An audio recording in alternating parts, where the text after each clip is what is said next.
1 Tessalonicenses 5:12 diz assim: tenham em alta consideração os que se esforçam no trabalho entre vocês, os que lideram no Senhor e os aconselham. Eu sou o Pastor Alan e essa é mais uma Quinta Teológica.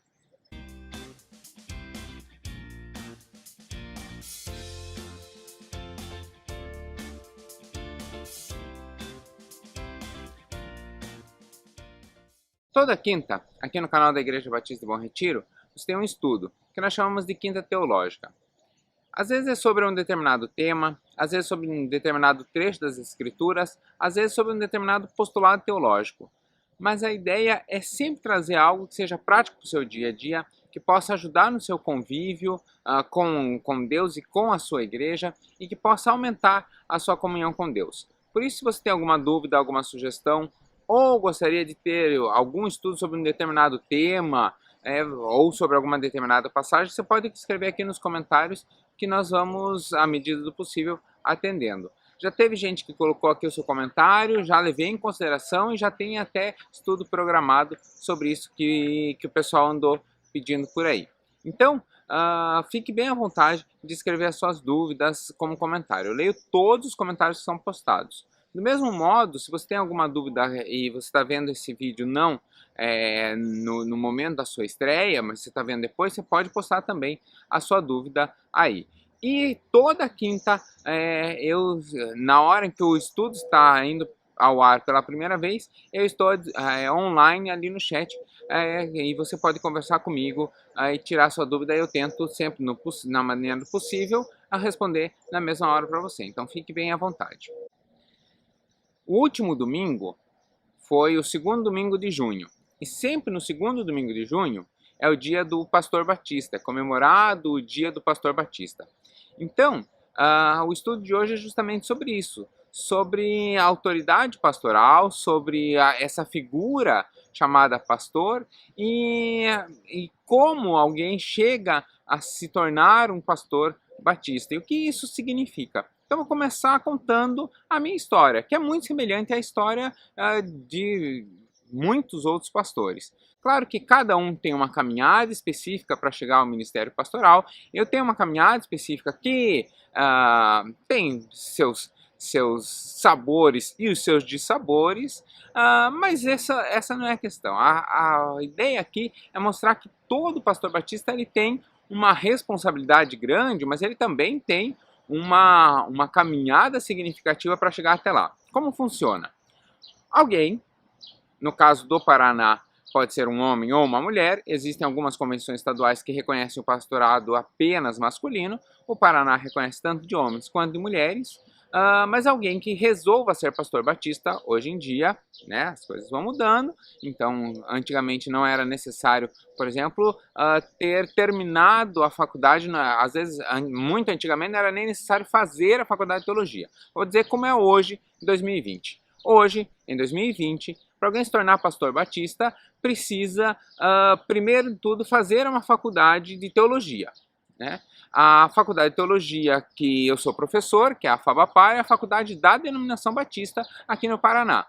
Então, a pessoa precisa fazer essa faculdade, não precisa necessariamente ser a batista, mas se não fizer a batista, depois precisa uma análise para saber se o que a pessoa estudou se encaixa dentro do necessário para se tornar um pastor. E essa caminhada pastoral não é automática, não é porque você fez a faculdade e se formou que você automaticamente já se torna pastor, né? Existem outras igrejas que têm outros entendimentos. Na Igreja Batista, esse é só um dos requisitos, porque há um outro requisito que é muito importante. Quem faz a faculdade de teologia e almeja ser pastor, ele não pode pedir o seu concílio, ele não pede o seu exame. Quem pede o exame da pessoa é a igreja.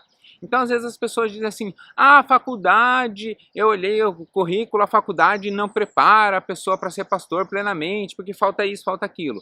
A faculdade é um acessório da caminhada, um acessório extremamente importante, mas um acessório da caminhada. É como se fosse um carro. O motor é um acessório, é uma parte que está ali, mas não é o todo do veículo. As rodas são um acessório, elas não são o todo do veículo, mas são importantes para estar ali na direção.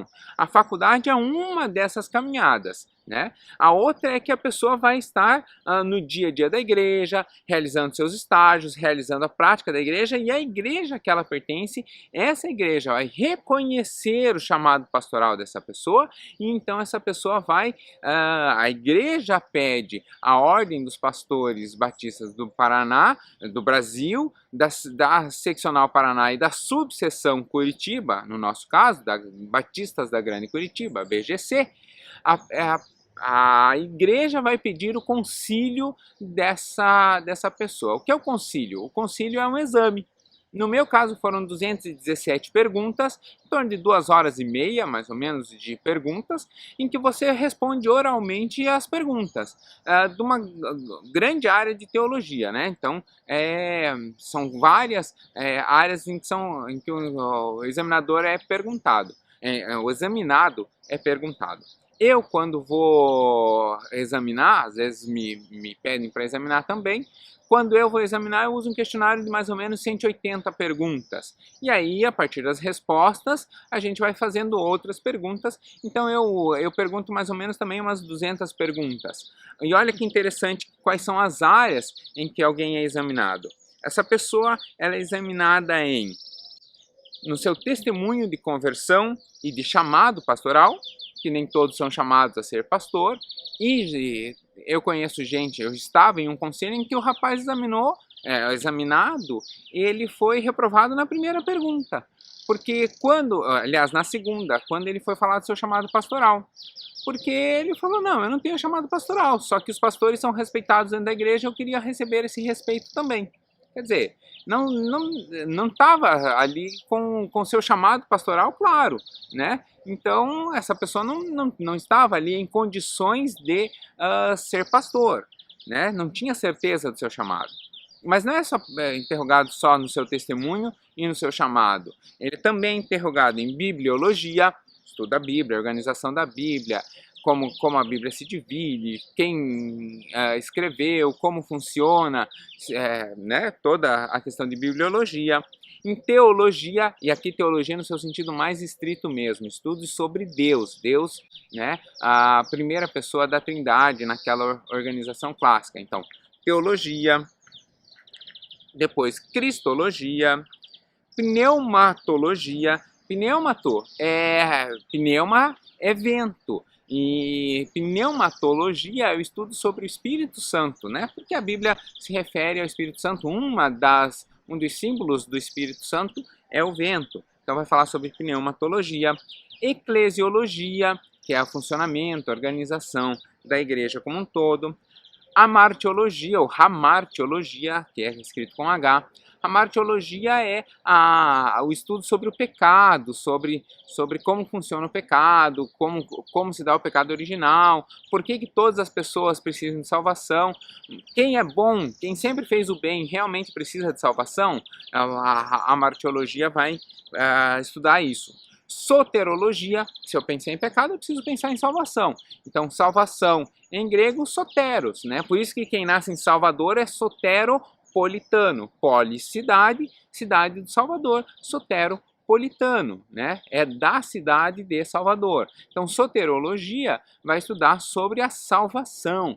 Como se opera a salvação, né? Se Cristo no momento da cruz ali havia o 100% homem e o 100% Deus estavam presentes ali em Jesus, qual se manifestou? Por que Jesus diz que Deus o abandonou ali na cruz? Então tudo isso a soterologia vai responder. Escatologia, e esse é um tema bem interessante para esses tempos em que estamos vivendo, né? É a doutrina do fim dos tempos, ou como se opera a reconstrução ou estabelecimento pleno do reino de Deus. Também assuntos relacionados com a ética pastoral, com moral, com conduta no seu dia a dia, né? A conduta do pastor dentro do seu serviço eclesiástico e na sua vida privada também. Também é perguntado sobre a história dos batistas, que se ele quer pertencer a uma denominação, como que ele tem certeza que ele quer ser um pastor batista?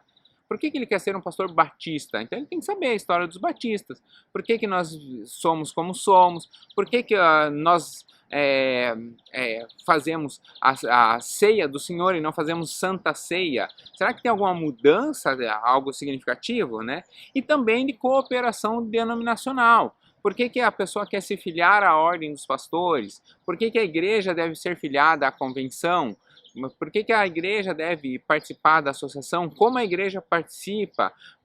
Precisa pagar? Não precisa pagar? Quanto custa? É caro? Não é caro? Então todas essas coisas são avaliadas, né, a partir do momento em que a igreja diz, olha, nós entendemos que esse candidato já está pronto ao ministério pastoral.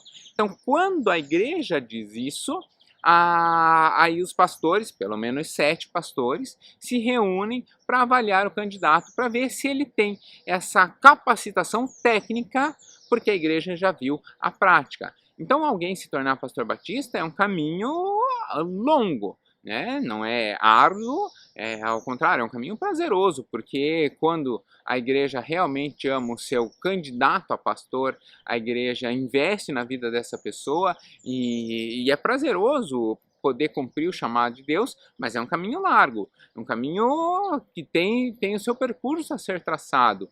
Por isso que nós temos tanto respeito e valorização pelos pastores, porque a gente sabe que foi alguém que percorreu um caminho para estar até ali. Às vezes as pessoas perguntam assim, mas o concílio não tem perguntas que são muito técnicas? Tem, porque é uma avaliação técnica, mas ela tem um porquê. Vamos pensar uma questão qualquer, por exemplo, talvez você não saiba o que é lapsarianismo, e você não precisa saber.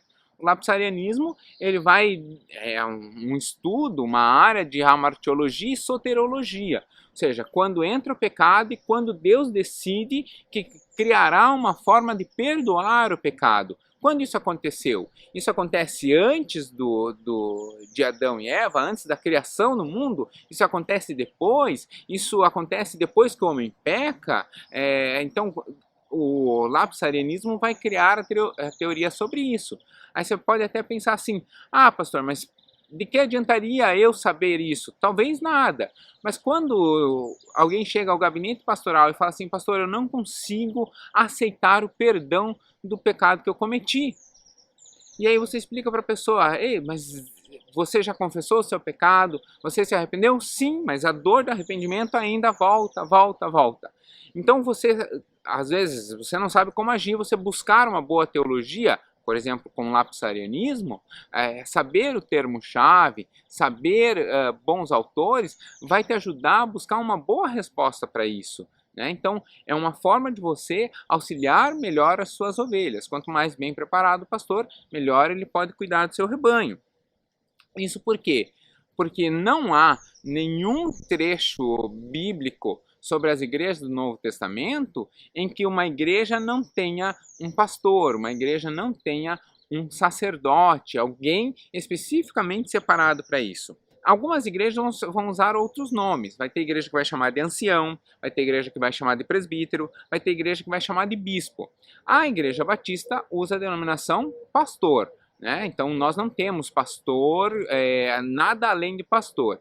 A pessoa ou é pastor ou não é pastor. Né? Então não tem outros nomes para, nós não temos ancião, presbítero, reverendo também, né? Mas na Bíblia nós achamos esses 3 termos, ancião, bispo e presbítero. E algumas igrejas também vão chamar de reverendo. Cada igreja do Novo Testamento ela tem um pastor, pelo menos um, né? Cada igreja tem um responsável na área pastoral pela igreja. Olha o que vai dizer Tito 1, versículo 5. Eu o deixei na ilha de Creta, para que você pusesse em ordem o que ainda faltava fazer, e para nomear em cada cidade os presbíteros das igrejas. Lembre das minhas ordens. Então a ideia é de que cada igreja tenha o seu pastor. Cada igreja precisa ter o seu pastor. Evidentemente, há períodos em que acontece a troca de pastor, um pastor se afasta, vai para um outro ministério, vai para uma outra área, tal, a igreja fica ali um tempinho sem. Mas a normalidade é que cada igreja tenha o seu pastor, o seu responsável por ela. Olha só o que Atos 14, 23 vai falar, é a mesma ideia. Em cada igreja, os apóstolos escolhiam presbíteros. Eles oravam, jejuavam e entregavam os presbíteros à proteção do Senhor em que estes haviam crido. Ou seja, para cada igreja, os próprios apóstolos não ficavam com a sua responsabilidade, né? Então, se você olhar lá as cartas de Paulo, Paulo tem várias igrejas que ele plantou, mas em cada igreja que ele plantou, ele vai deixando presbíteros, ele vai deixando pastores, né? A gente já viu que ancião, presbítero e bispo, nesse caso, são todas palavras sinônimos de pastor. Para cada igreja, Paulo vai deixando um presbítero responsável por aquela igreja. Igreja Batista de Bom Retiro hoje ainda não tem nenhuma filial, não tem nenhuma congregação. Mas se amanhã depois tiver, em cada lugar vai ser implantado, mas ali vai ter um pastor local também, vai ter alguém responsável por aquele local para trabalhar. Vai trabalhar sobre a coordenação do pastor geral da igreja? Essa é uma outra questão, mas ele ali tem uma autoridade local e própria daquele trabalho. Então nós vemos aqui em duas passagens, tanto em Tito quanto em Atos, que cada lugar tem o seu pastor. Ao mesmo tempo, como eu mostrei ali todas as áreas, todo pastor é ordenado por Deus, de acordo com as Escrituras, e é qualificado e tem uma exclusiva missão pastoral. Todo pastor só tem uma missão pastoral, que é cuidar da igreja. Então nós temos hoje aqui na Igreja Batista do Bom Retiro, nós temos, por exemplo, pastor de famílias, pastor Marcos. O pastor Marcos, ele é pastor de famílias. Por quê? Porque hoje a sua dedicação está focada em famílias. Mas todo pastor batista, ou o pastor Renato, por exemplo, que é pastor de surdos. Mas todo pastor batista, ele é preparado para qualquer área. Né? Então, às vezes as pessoas têm assim, mas determinado pastor já passou por essa experiência, então só ele saberia lidar. A coisa não é bem assim. Primeiro porque o bom pastor, o verdadeiro pastor, ele não vai falar da sua experiência, ele vai falar da mensagem de Deus, da palavra de Deus. E a palavra de Deus, ela está exposta nas Escrituras. Então você não precisa ter um pastor que tenha tido uma experiência com drogas para poder lidar com alguém que tenha tido uma adição, né, um vício em drogas. Evidentemente, há determinados pastores que têm mais experiência sobre determinada área, porque costumeiramente trabalhou ali e tal. Mas todo pastor ele pode fazer velório, ele pode fazer casamento, ele pode fazer qualquer serviço pastoral, aconselhamento, ele é preparado para todas as áreas, inclusive no seu concílio, ele é perguntado sobre todas as áreas possíveis do seu trabalho. Acontece, às vezes, de chegar num concílio, por exemplo, alguém que vai ser o pastor de jovens da igreja. As perguntas não mudam, ele tem que responder perguntas como se ele fosse um pastor presidente da igreja. Às vezes acontece da igreja fazer o concílio do pastor que vai ser o pastor presidente da igreja. As perguntas são as mesmas, o nível de dificuldade é o mesmo, e o nível de resposta tem que ser o mesmo, né? Ele é avaliado como um todo. Eu fui examinador no concílio de um pastor que hoje eu tenho orgulho de chamar de colega e que foi meu aluno, com muito prazer, o pastor Davi Pena, e ele, na abertura do concílio, o pastor presidente da igreja, pastor Renato Gusso, disse assim, hoje nós vamos fazer o exame do Davi, e uma vez aprovado, se ele for aprovado, ele estará capacitado para ser pastor batista em qualquer igreja do mundo. E aí me acendeu uma luz e falei, é verdade, ele a partir do momento em que ele é aprovado em um concílio, ele poderia ser pastor em qualquer igreja no mundo, né? Nós estamos aqui em Portugal temporariamente, mas se nós tivéssemos nos mudado para cá, nós aqui frequentamos uma igreja e a igreja que nós frequentamos aqui, o pessoal sabe que eu sou pastor, me cumprimento, olá pastor, tudo tal, não desempenho função pastoral aqui nenhuma, mas o pastor aqui, o pastor Pedro, sabe que se qualquer dia que ele precisar, ele tem meu contato, ele tem meu telefone, ele pode entrar em contato comigo, eu estou à disposição para qualquer serviço pastoral. Né? Meus amigos também às vezes precisam de aconselhamento, às vezes precisam de cuidado, nós estamos à disposição a todo tempo. Então o pastor ele não precisa necessariamente ter vivido uma experiência para para exercer o seu papel pastoral sobre aquela experiência. Por quê? Porque a capacitação vem do Espírito Santo. Veja o que vai dizer Atos 20, 28. Cuidem de vocês mesmos e de todo o rebanho que o Espírito Santo entregou a seus cuidados, como pastores da igreja de Deus, porque ele comprou por meio do sangue do seu próprio filho. O dever de um pastor, o papel de um pastor é cuidar da sua igreja. Por quê? Porque a igreja, ela na verdade, ela pertence a Cristo e nós fazemos um meio de campo, nós fazemos um trabalho de cuidado enquanto isso. Significa que o pastor é mediador. Você tem acesso a Deus nas suas orações, mas na gestão da comunidade, Deus optou por levantar algumas pessoas e deu a essas a honrosa obrigação de cuidar bem. Esse é o ofício pastoral. E a partir dessa ideia, então, que o ofício pastoral é cuidar da igreja, e é a única missão que o pastor tem, que se desdobra em outras, mas a única missão que o pastor tem é cuidar da igreja, eu queria levantar alguns pontos sobre a extensão da autoridade pastoral. Primeiro, o pastor tem a autoridade e responsabilidade de ensinar e pastorear a igreja.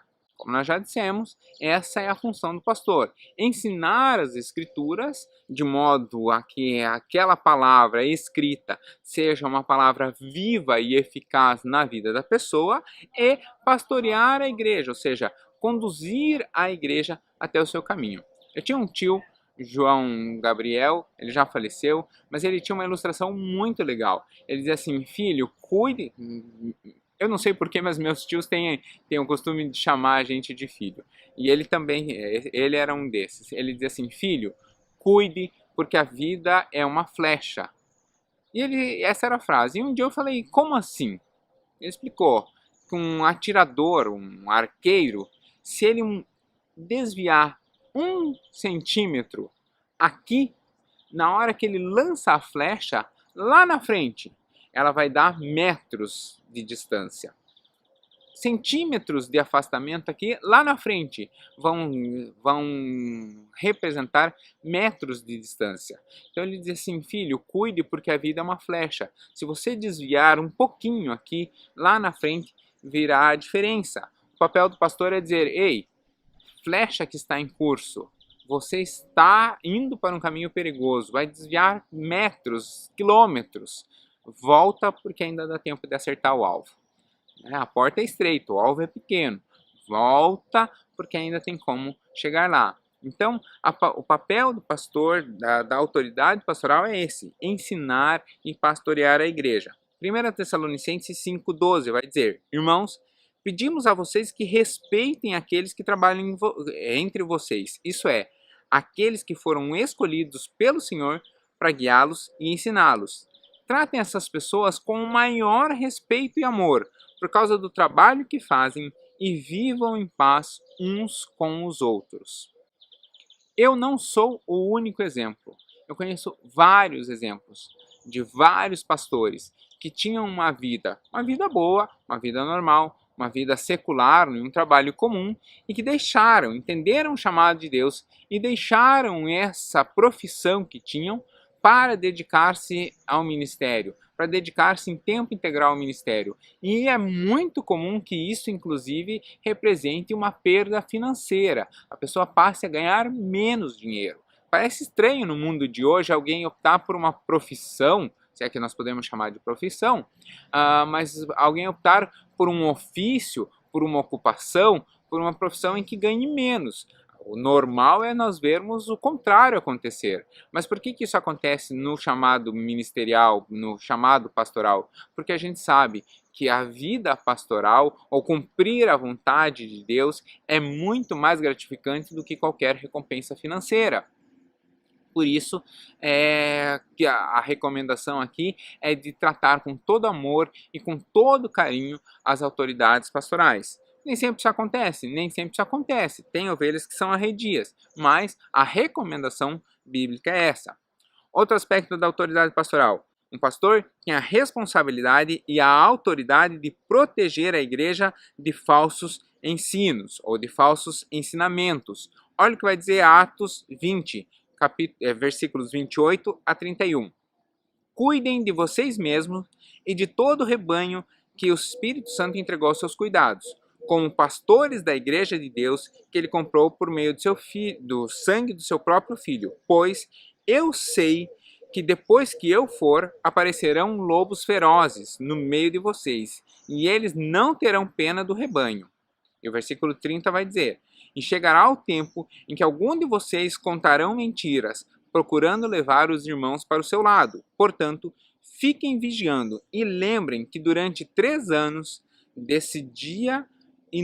dia e de noite, eu, chorando, não parei de ensinar a cada um de vocês. Ou seja, aqui a mensagem é clara: eu perseverei por 3 anos, com sofrimento, com lágrimas, ensinando a vocês a boa doutrina. Mas vai chegar um dia em que vocês vão se deparar com má doutrina. E acontece.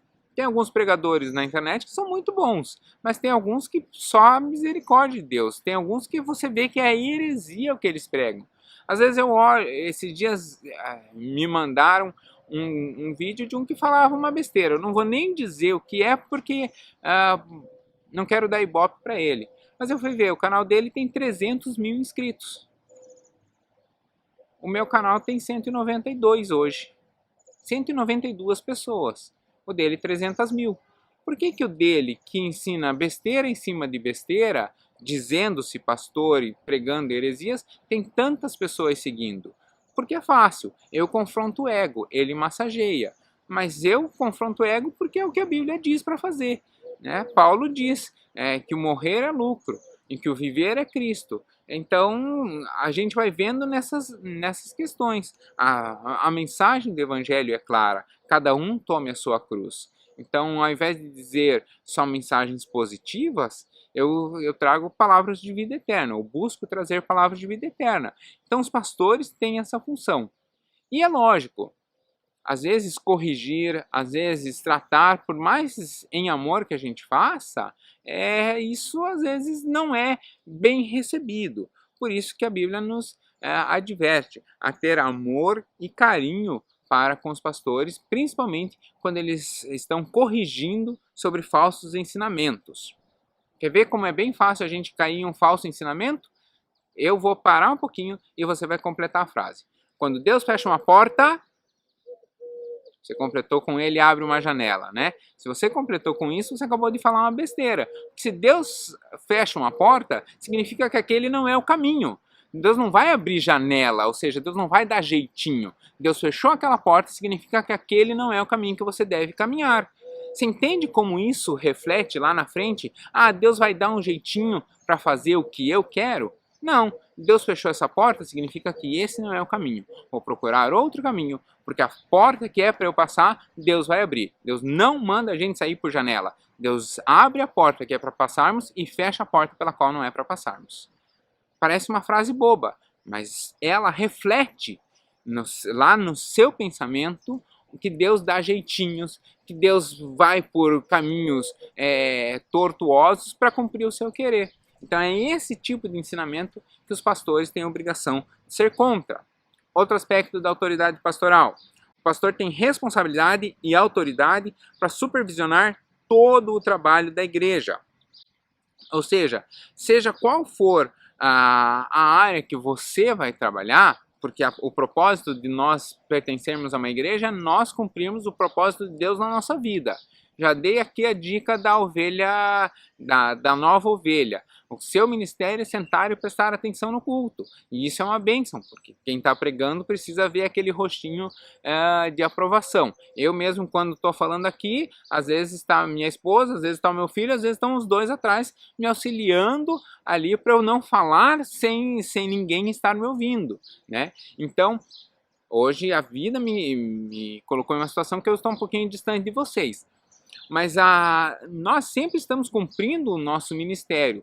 E você pode ser um líder de célula, você pode ser um diácono, você pode ser um intercessor, você pode ser um missionário, você pode cumprir o seu chamado, mas sempre o pastor está autorizado ou capacitado para auxiliar você nesse serviço. E supervisionar, aqui no sentido não de estar por cima, de ser chefe, mas de estar ali junto, apoiando e principalmente dando direcionamento. Olha o que Hebreus 13, versículo 17 vai falar. Obedeçam aos seus pastores, sujeitem-se a eles, porque velam por suas almas, como aqueles que vão dar conta delas, para que o façam com alegria e não gemendo, porque isso não será útil para vocês. Eu já disse aí no Bom Retiro que no período em que estávamos sem pastores, né, sem o pastor titular, na saída do último pastor, na chegada do atual, houve ali um período de tempo em que os outros pastores da igreja cuidaram da igreja naquele tempo. E teve um dia que me coube a pregação e eu falei, a igreja não está sem pastor, eu oro por vocês. Há alguém cuidando de vocês e há alguém orando por vocês. Eu orava sistematicamente toda segunda-feira pela Igreja Batista de Bom Retiro. Hoje, não mais com a mesma intenção, porque naquela época era para que Deus enviasse o pastor que ele havia designado. Hoje, por outros motivos. Mas na segunda eu tinha um tempo específico e determinado para orar sobre isso. Então a igreja não caminha sozinha. Eu me sentia, é a igreja que me pediu o meu concílio, é a igreja que me ordenou o ministério pastoral. Então eu tenho uma dívida de amor e de carinho com o retiro que me impulsionou a, naquele tempo, estar orando pela igreja, por esse momento específico da igreja. Né? Então o pastor tem esses aspectos da sua autoridade. Ela não significa uma autoridade total. Vimos ali, cuidado com os falsos profetas. Há pontos em que não são da esfera da autoridade pastoral. O pastor tem autoridade como naquilo que Deus o chamou. Né? Paulo vai dizer isso em 1 Coríntios 11:1. Sejam meus imitadores, mas como eu sou imitador de Cristo. Paulo não diz assim, sejam meus imitadores porque eu sou bom. Sejam meus imitadores porque eu sigo as palavras de Cristo. A nossa limitação está naquilo que Deus atuou sobre a sua vida. Aquilo que Deus interferiu e aquilo que aquilo que você permitiu que Deus intervisse. Paulo, quando diz que é para imitarmos ele porque ele imita a Cristo, é justamente essa ideia. É a ideia de que Paulo segue os ensinamentos de Cristo e, portanto, naquilo que ele segue os ensinamentos de Cristo, ele deveria ser imitado. Eu tenho bem claro isso para mim. Por exemplo, quando eu peço alguma coisa para o pessoal da comunicação, quando eu peço alguma coisa para o pessoal do som, da multimídia, e quando eu estou pedindo algo que é um desejo meu, olha, eu gostaria de que fosse feito isso, eu gostaria que fosse feito assim, ou dessa maneira, eu peço de uma maneira. Agora, quando eu sei que aquilo é a vontade de Deus, ou é uma palavra pastoral sobre aquilo, a flexão verbal, ou o tipo de verbo escolhido, mudam. Eu falo, ó, precisamos fazer isso, isso precisa ser assim. E como professor, eu normalmente explico o porquê. Um exemplo bem simples. Durante toda a transmissão que a igreja faz, o pessoal da intercessão fica ali conversando com as pessoas que colocam seus pedidos de oração, né? Eles ficam intercedendo ali pelas pessoas. E quando isso começou, teve algumas frases que não foram muito bem construídas ali. E eu cheguei para a líder de intercessão, dei o print e cheguei para a líder de intercessão e falei, olha, Anne, isso daqui não pode ser assim, a pessoa não pode responder dessa maneira, precisa responder dessa maneira. A Anne é uma pessoa muito inteligente, vivida, com uma grande experiência com Deus, mas ela entendeu o porquê, eu nem precisei explicar, mas ela entendeu o que eu estava falando. Ali foi uma palavra mais incisiva, porque era uma palavra pastoral. Então, o que a Bíblia está dizendo aqui é o seguinte, quando é a autoridade pastoral, quando é uma palavra pastoral, ela deve ser seguida. Agora, quando é uma opinião sobre, aí você toma como opinião, né? Então, ter esse discernimento bem claro do que é a vontade pessoal e do que é a vontade pastoral. E a partir daí a gente consegue enxergar no bom pastor algumas qualidades. A primeira é de que a sua autoridade está baseada na mensagem que ele prega. Olha o que Hebreus 13:7 vai falar. Lembrem-se dos primeiros líderes espirituais que anunciaram a mensagem de Deus a vocês. Pensem como eles viveram e morreram e imitem a fé que eles tinham. A ideia aqui é justamente essa, de que nós imitamos o exemplo daqueles que estão pregando, ou daquilo que está vivendo. Por isso que, você já viu aqui na mensagem, quase toda a mensagem a gente vê isso, o pastor ele expõe o que a palavra diz, e a partir dali ele faz uma aplicação, e muitas vezes ele traz um testemunho, ele vai trazer como aquilo se reflete na sua vida, né? O pastor também está baseado no seu chamado por Deus e reconhecido pela igreja. Então, quando o pastor ele está à frente de uma igreja, a sua igreja o reconheceu. No meu caso, eu fui ordenado dentro da Igreja Batista de Bom Retiro. O pastor Lobo, por exemplo, não. O pastor Lobo foi ordenado em outra igreja, mas era uma igreja irmã, da mesma fé e ordem. O pastor Lobo passou por aquele exame. A pastora Fabíola passou pelo exame. Eu, inclusive, tenho uma foto muito curiosa que eu vou tentar postar agora aqui, que aparece o pastor Lobo, a pastora Fabíola, o pastor Marcos, os três eram da mesma igreja, e eu. E eu fiquei bem do lado da pastora Fabíola nesse dia, porque para o exame do concílio, nós já nos conhecíamos, né, do meio pastoral, nós já nos conhecíamos, e a pastora Fabíola sentou para estudar comigo. Não para estudar nada, né? Porque ela já sabia tudo ali, mas era mais para desencargo de consciência. Mas eu estudei com a pastora Fabíola para o seu concílio, né? Então, na hora da ordenação, eu estava ali do lado, e aí, por acaso, saiu curiosamente essa foto do pastor Lobo, pastora Fabíola, o pastor Marcos e eu ali no momento da ordenação dela. Então, o pastor ele é chamado por Deus e ordenado pela igreja. A igreja atribui a ele uma autoridade pastoral. A autoridade pastoral também está baseada naquilo que ele vive, ou seja, no caminho que ele se deu. Por isso que o pastor ele é pastor 24 horas. Significa que o pastor está 24 horas à disposição, né? É lógico, ocorrendo uma emergência, eu não conheço nenhum pastor que se negaria, por exemplo, a ir a um velório dizendo, não, é segunda-feira, é o meu dia de folga, enterre na terça. Né? O pastor jamais faria isso. Às vezes a gente nega até como um ato de disciplina, dizendo, olha, isso tem que esperar, isso não é a hora, vocês precisam também respeitar a autoridade pastoral. Mas, no fim das contas, seja qual for a emergência, os pastores sempre estão à disposição.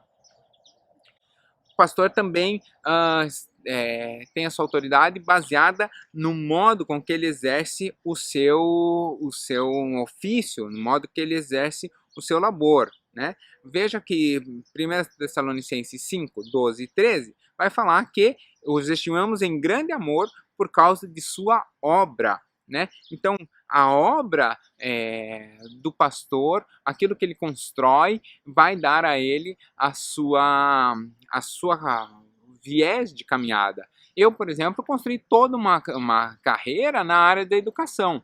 Estou dentro do organograma educacional brasileiro, estou no último degrau, chegando no último degrau da escala de educação, que é o doutorado. Então já venci os créditos, falta a defesa da tese, que está em processo de escrita.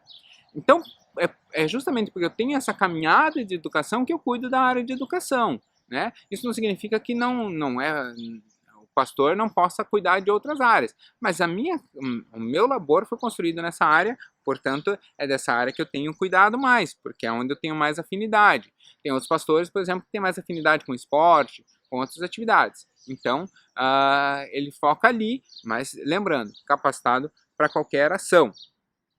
E toda autoridade pastoral tem várias características. Entre elas, eu separei algumas. A primeira é de que a sua autoridade ela é ministrada, ou seja, ela é delegada por alguém. A autoridade do pastor não está no pastor, mas está no Deus que o chamou. 2 Coríntios 13, 9 e 10 vai dizer isso. Escreva essa carta antes de ir vê-los, para que, quando eu for, não tenham de ser tão duro, eu não tenha que ser tão duro no uso da autoridade que o Senhor me deu. Essa autoridade é para fazer com que vocês cresçam espiritualmente e não para destruí-los. Portanto, quando um pastor se dedica ou se dispõe a chamar a atenção de alguém, ele está fazendo isso para a sua edificação. Além disso, a autoridade pastoral é sempre uma autoridade submissiva e humilde. É a autoridade de um cuidador. 3 João 9:10 vai dizer isso. Eu escrevi uma pequena carta à igreja, mas Diótrefes, olha que nome bacana, Diótrefes, que deseja ser o líder, não quer dar atenção ao que eu disse. Portanto, quando eu chegar aí, vou chamar a atenção dele a respeito de tudo o que ele tem feito, as coisas horríveis que diz de nós e as mentiras que conta. Porém, ele não fica satisfeito só em fazer isso, pois, quando os irmãos chegam aí, ele não os recebe. E se alguma pessoa quer recebê-los, ele não deixa e até a expulsa da igreja. Então aqui João está dando um tremendo puxão de orelha no Diótrefes. Olha que nome legal.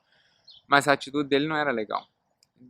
João está dando um tremendo puxão de orelha porque ele não está sendo humilde, não está sendo submissivo e não está sendo cuidador das pessoas que estão ali.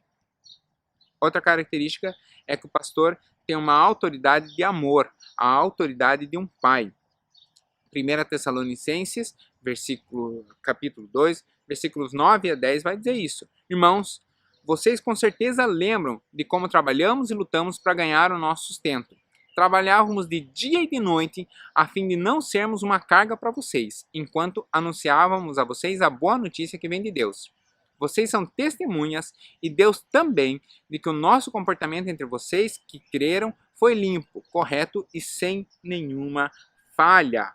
Pastor, ele deve ser amoroso, gentil, ter uma vida de consideração sacrificial pela sua igreja e pela segurança geral do seu povo. Por isso, a sua palavra, a sua autoridade deve ser respeitada. Outra característica é que ela é uma liberdade liberada, autoridade para construir. Ou seja, o pastor ele deve ser um incentivador, alguém que vai e empurra suas ovelhas a fazer.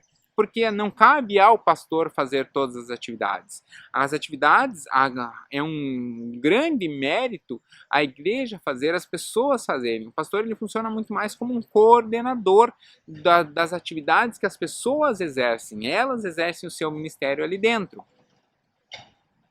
1 Tessalonicenses 2:12 vai dizer isso. Nós os animamos e aconselhamos para que vocês vivessem de uma maneira que agrade a Deus, que os chama para serem parte do seu reino e da sua glória. A vida cristã significa, ou tem significado, não pelo que a gente é, nem pelo que a gente recebe, mas sim pelo que a gente faz pelo outro. Então essa doação, essa entrega, esse cuidado pelo outro é um privilégio que os pastores têm, mas que os outros também devem ter. É por isso que você tem aí, no Bom Retiro, você tem intercessores que são professores, intercessores que são vendedores, intercessores que são professores de maquiagem, vendedor de joia, psicólogo, tem intercessor de tudo quanto é área, tem intercessor que é bancário, lembrei de um agora que é bancário, então você tem gente de todas as áreas, por quê? Porque entendem que ali também é o seu ministério, né? Então, caminhar dentro dessa autoridade pastoral, respeitando essa autoridade pastoral, só traz benefício para vocês. Meu estudo aqui ainda tem uma boa parte sobre características de um bom pastor e sugestões para esse pastor, mas eu queria deixar isso de lado para uma segunda etapa, para um segundo dia. Mas eu tenho uma série de sugestões que eu queria trazer para os membros da igreja, para uma boa caminhada dos membros da igreja com o seu pastor. Vamos para essa parte agora? Então, sugestões para os membros da igreja a respeito dos seus pastores. Então, algumas sugestões para os membros da igreja a respeito de seus pastores, a respeito de como lidar com os seus pastores, são as seguintes. Primeiro, dê ao seu pastor o benefício da dúvida e faça todas as coisas que você puder para ser submisso e obediente como membro da igreja. Hebreus 13:17 vai dizer o seguinte: obedeçam aos seus líderes e sigam às suas ordens, pois eles cuidam sempre das necessidades espirituais de vocês, porque sabem que vão prestar contas de Deus, contas disso a Deus. Se vocês obedecerem, eles falarão do trabalho com alegria, mas se não obedecerem, eles falarão com tristeza, e isso não ajudará vocês em nada. O que significa o benefício da dúvida? Uma série de decisões todos os dias precisam ser tomadas dentro da igreja. A igreja batista, ela tem por princípio congregacional de que as grandes decisões, as decisões mais importantes, as decisões matriz ou as decisões que são o norte da igreja, elas são tomadas em assembleia. Mas no dia a dia tem uma série de decisões que, primeiro, não precisam passar por assembleia, segundo, pela própria dinâmica, não tem nem tempo de passarem pela assembleia. Igrejas pequenas, batistas, ainda conseguem, por exemplo, às vezes vai ter uma reforma no templo, fazer uma assembleia para decidir qual é a cor da tinta que vão pintar ali, né? Nós não precisamos chegar a esse ponto, mas o que é dar o benefício da dúvida? É dizer, talvez isso eu não faria desse modo, talvez isso eu não faria dessa maneira, mas se o pastor decidiu que devemos fazer dessa maneira, eu vou apoiar ao máximo essa decisão e vou fazer todo o possível para que ela se cumpra, porque pode ser que eu esteja errado e ele esteja certo, ou mais, ainda que eu esteja certo e ele errado, nós vamos errar juntos e vamos caminhar juntos e lá na frente nós vamos consertar juntos. Ou seja, eu dou o benefício da dúvida no sentido de que eu permito que o meu pastor erre, porque ele é gente, e gente erra e pode errar. Então, eu vou caminhando e apoiando a ele dentro dessa possibilidade de dúvida. Outra, esteja certo de que vai estar lutando pelas verdades das Escrituras e não pelas suas próprias vontades. Ou seja, naquilo que você realmente acha que o pastor está extremamente errado e que não condiz com as Escrituras e nem com o dia a dia da igreja, naquilo você realmente, em amor, como com qualquer outro irmão, você vai chegar para o seu pastor e vai corrigi-lo. E se ele pedir perdão, pastor Kekos pregou exatamente sobre isso esses dias. Ao pedir perdão, você está na obrigação de exercer esse perdão, de liberar esse perdão para que não recaia sobre você o peso, né? Então, se o pastor errou contigo, você vai dar a ele essa liberdade. Mas naquilo que você entende que a sua luta é pela sua vontade própria, deixa ela um pouquinho de lado, ou vai expõe por que isso deveria ser assim, isso deveria ser assado. Uma coisa bem interessante que aconteceu aí no Bom Retiro foi uma conversa que uma vez de fim de culto eu tive com o pastor Lobo. Ele falou assim, eu olhando aqui para o salão, eu tinha vontade de fazer aqui anfiteatro, e conversei com não sei quem que era engenheiro e tal, e ele disse que pela laje aqui tem como fazer, nós poderíamos fazer um anfiteatro. Falei, pois é, pastor Lobo, é verdade, só que se fizer um anfiteatro, nós matamos aqui o salão em que nós fazemos às vezes as feiras de missões, nós matamos qualquer outro evento em que nós precisamos do salão reto, um jantar, um café, já não consegue acontecer aqui. E como hoje na igreja nós não temos esse salão, o anfiteatro não seria uma boa ideia. Sabe o que o pastor Lobo falou no mesmo instante? Ele falou assim, a ideia do anfiteatro está jogada de lado. Porque ele entendeu que ser igreja é muito mais do que sentar em anfiteatro. Ele estava certo, porque realmente em anfiteatro você senta, você vê melhor o púlpito, você vê melhor a pessoa que está pregando, é muito melhor. Mas hoje, o que nós podemos ter dentro do Bom Retiro, dentro da necessidade do dia a dia da igreja, é que o salão seja reto. E aí ele entendeu isso. Ele entendeu que o papel da igreja é muito mais do que o culto de domingo. Né? E por isso ali na mesma hora ele mudou de ideia. Por quê? Porque é um homem que está ouvindo a palavra de Deus através de um menino que estava ali dando opinião para ele. Uma outra característica para um bom membro ter uma relação tranquila com o seu pastor é guardar o seu coração e a sua atitude e falar em amor. Gálatas 6:1 vai dizer isso. Meu irmão, se alguém for apanhado em alguma falha, vocês que são espirituais devem ajudar essa pessoa a se corrigir, mas façam isso com humildade e tenham cuidado para que vocês não sejam tentados também. Ou seja, se o seu pastor errou, e acontece, se o seu pastor errou, você age em amor com ele, especialmente sendo seu pastor, porque assim você não estará sendo tentado a desrespeitar a autoridade, assim você não está sendo tentado a deixar de lado a autoridade que a igreja confiou àquela pessoa. Outro detalhe é que você deve manter os seus olhos focados em Cristo, ao invés dos homens desse mundo. Hebreus 12:2 vai dizer, olhando para Jesus, autor e consumador da fé, o qual, pela alegria que lhe estava proposto, suportou a cruz, desprezando a afronta, e assentou-se à destra do trono de Deus. Falamos que Paulo imitava a Cristo, aqui também nós deixamos de lado muitas vezes aquilo que nós estamos certos, aquilo que nós temos certeza de que nossa vontade é a melhor, para fazer como as palavras de Cristo, seja feita a sua vontade, né? Se possível, afaste de mim desse cálice, mas seja feita a sua vontade, ou seja, que a vontade de Deus se opere sobre a igreja. Um ponto mais importante de todos é, ore por seus pastores e pelos líderes da igreja. Estar longe aqui, às vezes, traz alguns dias desanimados. E teve um dia que estava muito chateado, bem desanimado. E foi muito curioso, porque nesse dia, como se soubessem disso, eu recebi 3 mensagens de 3 irmãos lá do Bom Retiro. Não eram nem pastores, eram 3 irmãos. E foi um dia muito curioso, porque um da comunicação, um do som e um outro amigo lá da igreja mandaram brincadeiras, tudo bem, como vocês estão? Um outro mandou uma tirinha, eu gosto muito de tirinha, me mandou uma tirinha com uma piadinha e tal.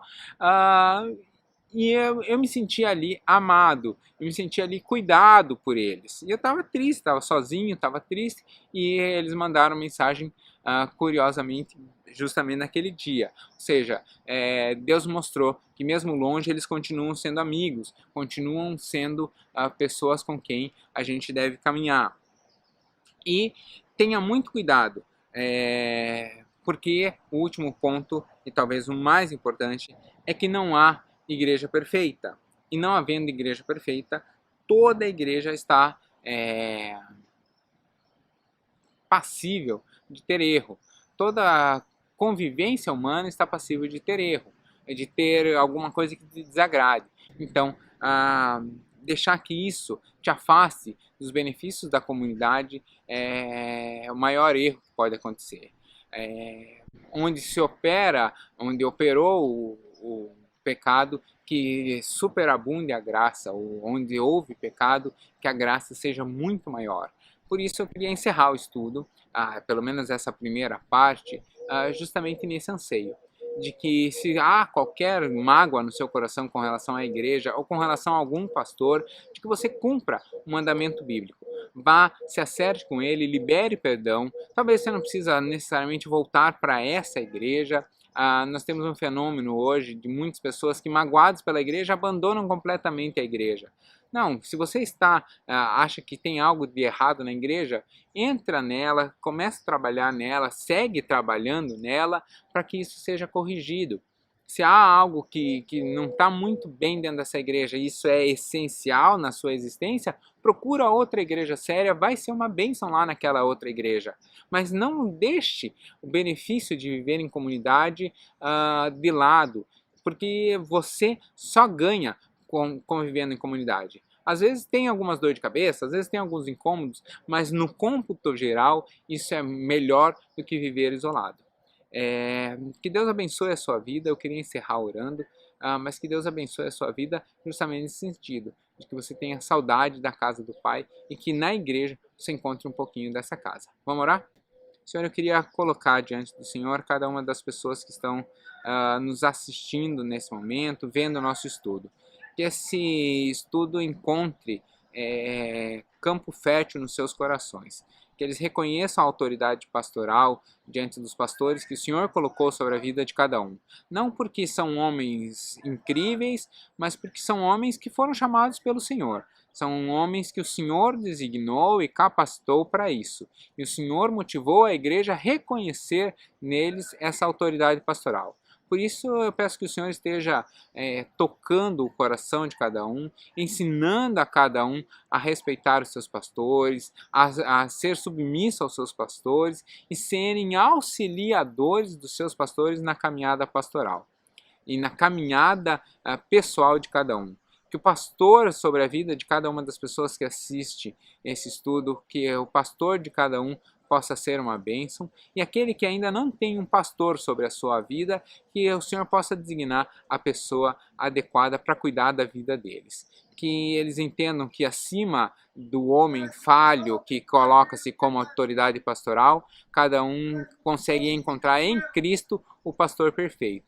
E que justamente por não ter um pastor perfeito, homem aqui, eles possam também estar com seu coração sensível e tranquilo para perdoar e ser perdoado nas falhas que ocorrerem. Que eu abençoo a vida de cada um, em nome de Jesus. Amém. Que esse estudo você possa enviar para alguém que precisa ouvir essa palavra, que ele seja frutífero no seu coração e que você seja abençoado por poder caminhar com um pastor que realmente se dedica a cumprir a vontade de Deus. Deus abençoe. Tchau, tchau.